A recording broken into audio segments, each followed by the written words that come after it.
Dearly beloved, in the Isaiah the 58th chapter, the 11th verse, it reads, "And the Lord shall guide thee continually, and satisfy thy soul in drought, and make thy bones, and thou shalt be like a watered garden, and like a spring of water whose waters fail not." This is a promise of God. Our God is not a part-time God. He's not a God who will not be there for you today, but he will be there for you today and tomorrow. It is us who walk away from God's divine protection over us. But it is never God who put us aside, but it is us who walk our own way out of God's divine workings. It is us.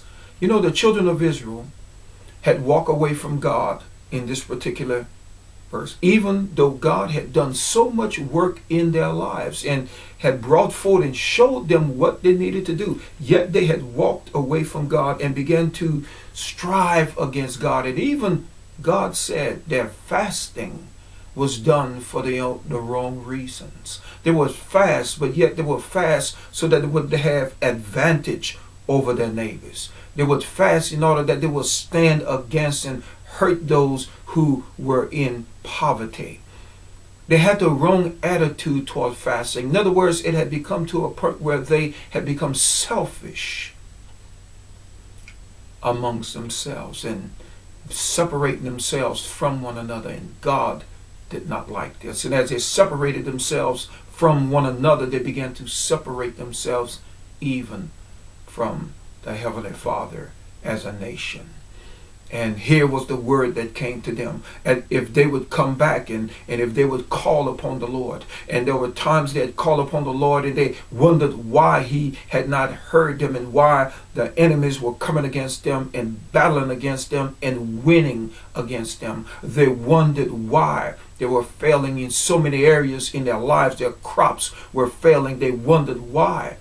And God wanted them to know that they had departed. They had walked away from him. They had the wrong attitude toward the Heavenly Father. And when you have the wrong attitude toward the Heavenly Father, dearly beloved, you will have the wrong attitude toward your neighbor, toward your brethren, toward others, because your attitude is not right with the Heavenly Father. And this, when he came to the part, and he says, "And if thou draw out thy soul to the hungry, and satisfy the afflicted soul, then shall thy light rise in obscurity, and thy darkness be as the noonday. And the Lord shall guide thee continually, and satisfy thy soul in drought." Even in the midst of drought, I will satisfy you. Glory be to God. Dearly beloved, who can satisfy someone in the midst of a drought? Who can satisfy you when you are thirsty and there's no water around but your Heavenly Father? Because your body desires the water to fulfill that thirst that is within you.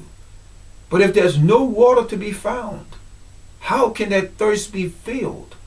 Unless it is done miraculously. And this what God was letting the children of Israel know. I will satisfy you even in the drought, and make fat thy bones. Even in the drought, when there's no corn in the fields, I will still make your bones fat. And thou shalt be like a watered garden. You will be like a garden that's being watered, and like a spring of water whose waters fail not. Glory be to God. The many promises of our Heavenly Father to meet our needs and to make sure